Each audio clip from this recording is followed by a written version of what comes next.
Hello friends, स्वागत है आपका YouTube channel learn and share with Sharma पर। आज हम सीखेंगे त्रिभुजों के प्रकार, यानी त्रिभुजों को हम कितने भागों में बांट सकते हैं। सबसे पहले हमें यह समझना है कि त्रिभुज होते क्या हैं। कोई भी ऐसी आकृति जो तीन लाइनों से घिरी होती है, यानी ऐसा क्षेत्र जो तीन लाइनों से घिरा होता है, लाइन सेगमेंट से घिरा होता है, जो रेखाखंड होते हैं, उसे हम ट्रायंगल या त्रिभुज कहते हैं। तो त्रिभुजों को हम दो आधारों पे बांट सकते हैं। पहला तो होता है कोणों के आधार पे, दूसरा होता है भुजाओं के आधार पर। या ऐसे कह सकते हैं कि पहले हम भुजाओं के आधार पर बांट लें, दूसरा कोणों के आधार पर। तो दो बेसों पर हम इसे बांट सकते हैं, यानी बेस्ड ऑन साइड के अनुसार। आज हम भुजाओं के आधार पर त्रिभुजों के बारे में समझेंगे, यानी भुजाओं के आधार पर हम त्रिभुजों को कितने भागों में बांट सकते हैं। आइए समझते हैं। तो भुजाओं के आधार पर त्रिभुज को हम तीन भागों में बांट सकते हैं। इसमें मैं आपको डेफिनेशंस के अतिरिक्त कुछ इसकी प्रॉपर्टी जो होती हैं उनके विषय में भी समझाऊंगा। वीडियो को लास्ट तक देखें। कोशिश करूंगा कि जल्द से जल्द समझा दूं, छोटी वीडियो करूं, लेकिन थोड़ा लंबा हो सकता है वीडियो, तो अच्छे से समझना है आपको। सबसे पहले हम समझते हैं त्रिभुज के जो प्रकार होते हैं, उसमें फर्स्ट टाइप, यानी भुजाओं के आधार पर जो फर्स्ट टाइप होता है हमारा, पहले उसे क्या कहेंगे हम, समबाहु त्रिभुज, यानी इक्विलैटरल ट्रायंगल। ऐसे त्रिभुज जिसकी तीनों भुजाएं बराबर होती हैं, अर्थात लंबाई में तीनों भुजाओं की माप बराबर हो, उस त्रिभुज को हम समबाहु त्रिभुज कहते हैं। समबाहु त्रिभुज यानी जिसकी सम माने समान, बाहु माने होता है भुजाएं, और समबाहु त्रिभुज, त्रिभुज माने त्रिभुज, ऐसा त्रिभुज जिसकी तीनों भुजाएं बराबर होती हैं, उसे हम समबाहु त्रिभुज कहते हैं। अब इसमें भुजाएं जो हमारी साइड्स होती हैं उसके विषय में समझते हैं कि साइड्स कौन सी होती हैं या भुजाएं हम किसे कहते हैं। कोई भी ट्रायंगल दे रखा है, तो जो ट्रायंगल बनता है हमारी, वो तीन रेखा खंडों से मिलकर एक आकृति बनती है। जैसे इस तरीके से हमने एक त्रिभुज बना दिया, इसका नाम लिख दिया जैसे ABC।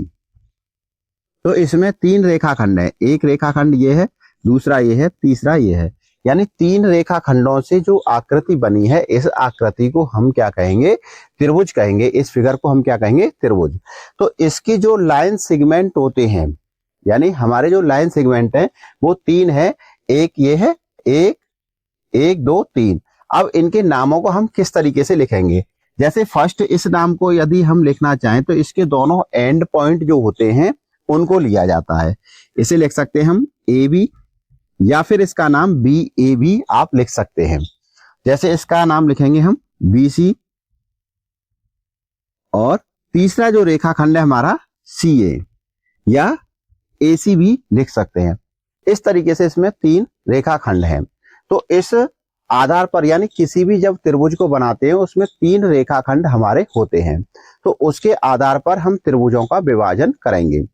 यानी उनके आधारों पर किस तरीके से कि उनकी जो लंबाई होती है, लेंथ के अनुसार हम त्रिभुजों के नाम लेंगे। तो सबसे पहले हमने, जैसे त्रिभुज का नाम है हमारा कौन सा है, समबाहु त्रिभुज, यानी इक्विलैटरल ट्रायंगल। इक्विलैटरल ट्रायंगल कौन सा होता है, an equilateral triangle is a triangle that has all its sides equal in length. अर्थात ऐसा त्रिभुज, यानी समबाहु त्रिभुज वह त्रिभुज है जिसकी सभी भुजाएं लंबाई में बराबर होती हैं, यानी जिसकी प्रत्येक भुजा लंबाई में बराबर हो, अर्थात उनकी जो लेंथ है वो समान हो। अगर उस त्रिभुज की एक भुजा की हमें लेंथ मालूम हो, हमें पता है कि एक 6 सेंटीमीटर दे रखी है और वह समबाहु त्रिभुज है, तो इसका मतलब यह है कि उसकी तीनों भुजाएं जो है 6 सेंटीमीटर, 6 सेंटीमीटर और 6 सेंटीमीटर की होंगी। That is clear. यानी किसी भी समबाहु त्रिभुज की हमें एक भुजा पता हो तो हम तीनों भुजाओं को बता सकते हैं कि हमारी तीनों भुजाएं बराबर हैं, यानी 7 सेंटीमीटर है तो सभी 7-7 सेंटीमीटर की होंगी। ठीक है। अब हम बात करते हैं इसका परिमाप। अगर हमें इसका परिमाप निकालना हो, किसी भी चीज का परिमाप निकालना हो, तो उसकी जो चारों तरफ की लेंथ होती है उसे हम परिमाप कहते हैं। यानी किसी भी चीज का हमें परिमाप निकालना है, जैसे चाहे चतुर्भुज हो हमारा, चाहे त्रिभुज हो, तो उसके जो चारों तरफ हम घूमते हैं उसे हम परिमाप कहते हैं, इंग्लिश में कहते हैं इसे पेरीमीटर। तो इनको हम जोड़ देते हैं, जैसे अगर 6 दे रखी है तो 6 + 6 + 6 तीनों को जोड़ देंगे तो हमारा पेरीमीटर निकल जाएगा। और तीनों साइड बराबर होती हैं, इसलिए हमें पेरीमीटर निकालने के लिए उस साइड में 3 से मल्टीप्लाई कर देते हैं। यानी जो हमारा समबाहु त्रिभुज का परिमाप होता है वो होता है 3 × साइड, यानी भुजा में 3 का गुणा करना होता है। परिमाप के विषय में मैं अब जब आपको समझाऊंगा नेक्स्ट वीडियो में, तब विस्तारित रूप में बताऊंगा।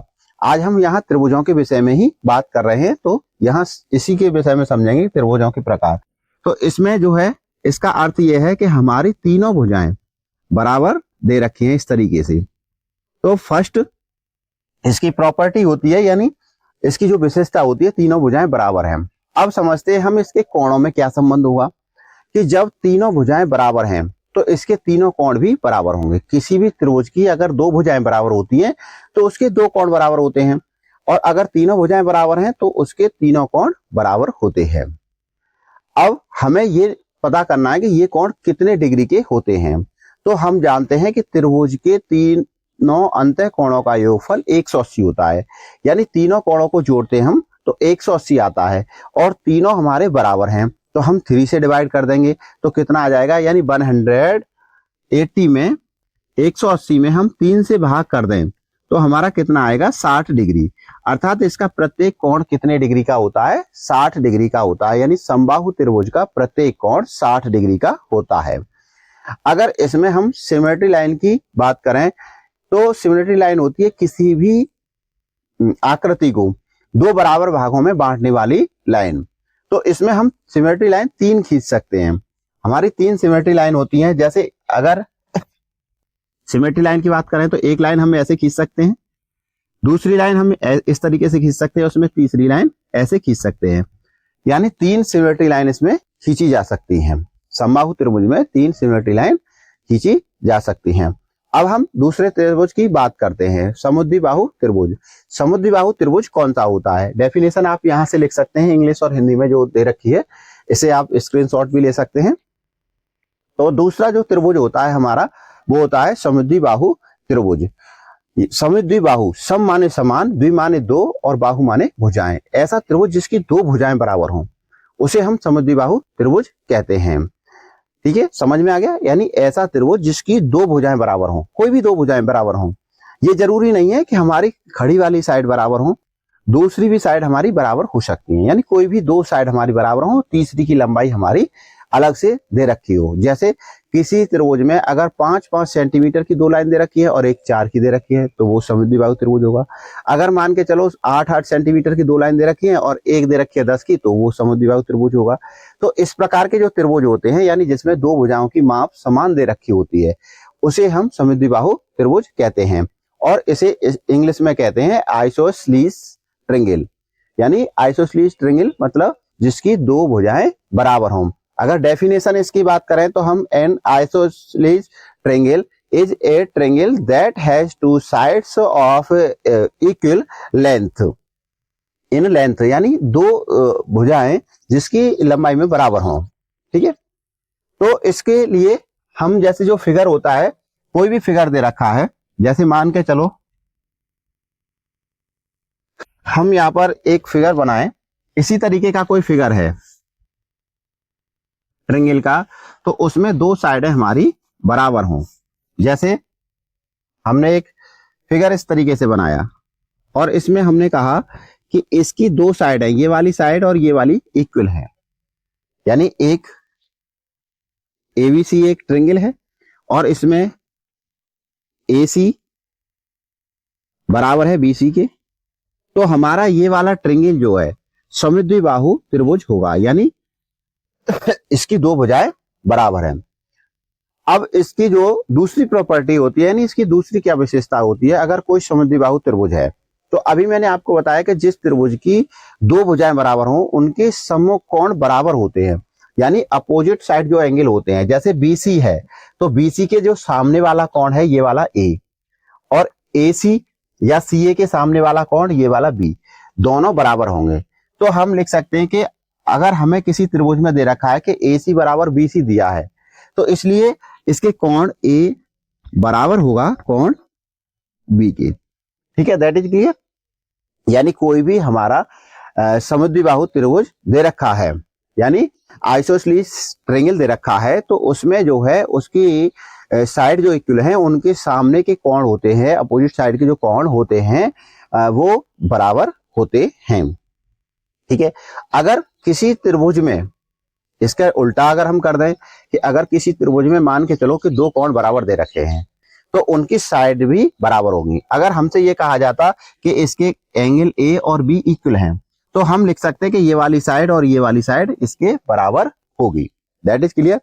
अब हम तीसरे कोण के विषय में, सॉरी कोण नहीं, तीसरे त्रिभुज के विषय में बात करते हैं। यानी तीसरा कोण त्रिभुज हमारा कौन सा होता है? तीसरा जो होता है स्केलेन ट्रायंगल होता है, यानी ऐसा त्रिभुज जिसकी तीनों भुजाएं विषम बाहु, विषम माने होता है अलग अलग, यानी ऐसा कोई भी त्रिभुज हो जिसकी तीनों भुजाओं की लेंथ यानी लंबाई जो होती है वो अलग अलग हो। अगर उस त्रिभुज की तीनों भुजाओं की माप अलग अलग दे रखी है, जैसे एक 7 दे रखी है, एक 8 दे रखी है, एक 10 दे रखी है, तो वह त्रिभुज जो हमारा विषम बाहु त्रिभुज होगा। यानी उसका जो है प्रत्येक माप भुजा की अलग अलग होनी चाहिए जो लेंथ है। ठीक है, तो उसे हम विषम बाहु त्रिभुज कहेंगे। अब देखिए, अभी मैंने आपको बताया कि जिस त्रिभुज में दो भुजाएं बराबर होती हैं उसके दो कोण बराबर होते हैं, तीन भुजाएं बराबर होंगी तो तीन कोण बराबर होंगे। अब यहां बात कर रहे हैं विषम बाहु, यानी जिसकी तीनों भुजाएं अलग अलग हैं तो उसके तीनों कोण भी अलग अलग होंगे, यानी तीनों कोणों की माप भी अलग अलग होगी। ठीक है, उसके तीनों कोण भी बराबर नहीं होंगे। एक आपको ये याद रखनी है कि अगर हमने सबसे पहले जो पढ़ा है समबाहु त्रिभुज, समबाहु त्रिभुज यानी जिसकी तीनों भुजाएं बराबर होती हैं, उसका प्रत्येक कोण मैंने आपको कितने डिग्री का बताया? 60 डिग्री का होता है। और जब 60 डिग्री का होता है तो वो एक न्यून कोण हुआ, तो इसलिए जो समबाहु त्रिभुज होता है वो हमेशा न्यून कोण त्रिभुज होता है, उसे न्यून कोण त्रिभुज कहते हैं। अगर हम समुद्विबाहु त्रिभुज में, यानी समुद्विबाहु त्रिभुज में आइसोसेलेस ट्रायंगल जो है, इसमें अगर हम सिमेट्री लाइन की बात करें तो हमारी एक लाइन खींच सकते हैं, यानी जैसे इसकी दो भुजा बराबर है तो इसके एक बीच में सिमेट्री लाइन हम खींच सकते हैं, केवल एक सिमेट्री लाइन होती है। अगर हम विषम बाहु त्रिभुज की बात करें तो उसमें हमारी कोई भी सिमेट्री लाइन नहीं खींच सकती है, क्योंकि उसे हम किसी भी लाइन को खींचकर दो बराबर पार्टों में नहीं बांट सकते हैं। ये चीजें आपको क्लियर हो गई होंगी। नेक्स्ट वीडियो में मैं कोण के आधार पर आपको त्रिभुजों के विषय में बताऊंगा कि त्रिभुज कितने प्रकार के होते हैं। अगर वीडियो आपको अच्छी लगी है तो दोस्तों तक शेयर करें, वीडियो को लाइक करें, चैनल पर आप नए हैं तो चैनल को सब्सक्राइब करें और इस तरीके की पढ़ाई से संबंधित वीडियो को देखते रहें, जिससे आपका ज्ञान बढ़ता रहेगा। बहुत सी चीजें ऐसी होंगी जो आपने अभी तक नहीं सीखी हैं। तो मिलते हैं नेक्स्ट वीडियो में। Thank you.